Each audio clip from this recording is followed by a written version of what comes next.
Salut à tous et bienvenue pour votre actu crypto quotidienne. Nous sommes le 25 décembre et aujourd'hui, le marché nous souffle le chaud et le froid. On a des prix qui tentent de repartir, des tensions macroéconomiques qui pèsent toujours et des mouvements institutionnels qui redessinent le paysage. Alors on décrypte tout ça ensemble, mais juste avant, le petit rappel habituel est indispensable. Cette vidéo est purement informative. Elle ne constitue en aucun cas un conseil en investissement. Les crypto-monnaies sont des actifs très volatiles et risqués. Faites toujours vos propres recherches avant de prendre la moindre décision financière. Allez, on attaque tout de suite avec le roi des cryptos. Le Bitcoin a réussi à repasser au-dessus du seuil symbolique des 88 000 $, affichant une jolie hausse d'environ 1,5% sur les dernières 24 heures. C'est un rebond qui fait plaisir à voir, mais attention à ne pas crier victoire trop vite. Plusieurs analystes de marché parlent déjà d'un Noël sombre potentiel pour le Bitcoin. Ils anticipent que ce quatrième trimestre pourrait être le plus faible que nous ayons connu depuis 7 ans. En clair, même si le prix se maintient pour l'instant, la conviction des investisseurs reste très fragile. On sent que beaucoup de traders sont sur leur garde et restent extrêmement prudents à court terme. La question est, ce rebond est-il une vraie reprise ou juste un piège? L'avenir nous le dira très vite. Passons maintenant du côté des altcoins, avec une surprise de taille venue de Shiba Inu. Le projet a fait exploser son burn rate, c'est-à-dire le rythme auquel les jetons sont détruits, avec une augmentation de plus de 50% pendant la période de Noël. Et comme on pouvait s'y attendre, le marché a réagi. Le prix du SHIB a connu une belle poussée positive. C'est une stratégie classique pour créer de la rareté et attirer l'attention des spéculateurs. Ce qu'il faut retenir, c'est que ce burn massif attire effectivement les projecteurs sur Shiba Inu, mais il faut garder à l'esprit que le cours de ce type d'actif reste ultra dépendant du sentiment général du marché et du hype médiatique. C'est un pari risqué, mais qui peut payer pour ceux qui aiment le frisson. Une grosse information maintenant du côté d'Ethereum. Le cabinet de recherche Trend Research a publié une mise à jour très attendue pour clarifier ses propres détentions d'ETH.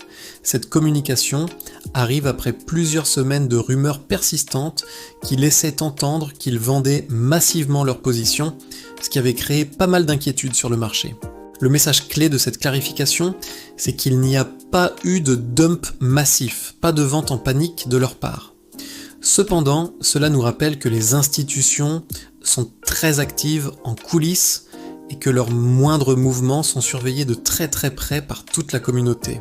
Ethereum reste donc un pilier solide de l'écosystème, mais il est clairement sous haute observation. On continue avec un autre géant des altcoins, Solana, qui ne cesse de monter en puissance. Un nouveau record vient d'être battu. La valeur des actions tokenisées sur la blockchain Solana a atteint le chiffre impressionnant de 185 millions de $. C'est la preuve irréfutable d'un intérêt institutionnel qui grandit de jour en jour pour cette technologie. C'est un signal extrêmement fort, pas seulement pour Solana, mais pour tout l'écosystème.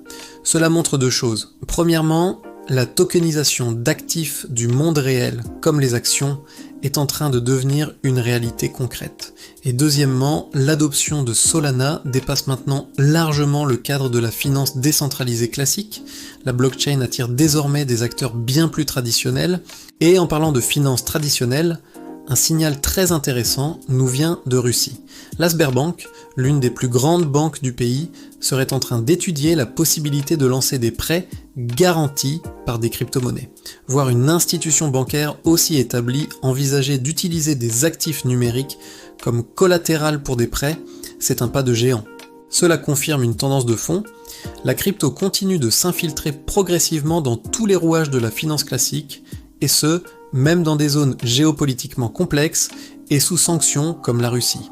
L'adoption avance, parfois là où on l'attend le moins. Restons dans les tendances de fond avec le mariage de deux technologies révolutionnaires, l'intelligence artificielle et la blockchain. Selon le président de la société BitMine, la combinaison de l'IA et de la blockchain a le potentiel de transformer radicalement les services financiers dans les années à venir. On voit clairement un nouveau narratif émerger. L'IA pourrait gérer l'automatisation et l'analyse, tandis que la blockchain apporterait la sécurité et la décentralisation. Imaginez des services financiers plus rapides, plus transparents, avec beaucoup moins d'intermédiaires coûteux. C'est une vision d'avenir qui passionne de plus en plus d'investisseurs et de développeurs. Pendant que tout cela se passe dans la crypto, il ne faut pas oublier le contexte global. Sur le plan macroéconomique, la situation reste tendue. Les États-Unis viennent de prolonger la pression sur la Chine en maintenant des tarifs douaniers sur les semi-conducteurs jusqu'en 2027. Du côté des marchés traditionnels, une entreprise comme Palantir, très liée à la tech, stagne malgré des performances solides à cause d'inquiétudes sur sa surévaluation. Tout ce climat d'incertitude économique pèse inévitablement sur l'appétit pour le risque, et donc sur le marché des crypto-monnaies. Pour résumer la journée, on a un Bitcoin qui se maintient au-dessus des 88 000 $, mais qui reste fragile. On a des altcoins qui montrent des signes de force isolés, comme Shiba Inu ou Solana, chacun avec ses propres catalyseurs. Les institutions continuent d'avancer leurs pions de manière plus ou moins discrète, et l'ensemble du marché reste suspendu aux nouvelles macroéconomiques. La prudence est donc de mise. Maintenant, c'est à vous de jouer. Dites-moi en commentaire. Pour cette fin d'année, vous êtes plutôt du genre prudent ou vous restez optimiste sur le marché crypto? Votre avis m'intéresse énormément. N'oubliez pas de laisser un like si la vidéo vous a plu, de vous abonner pour ne rien manquer des prochaines actus, et on se retrouve très vite. Salut!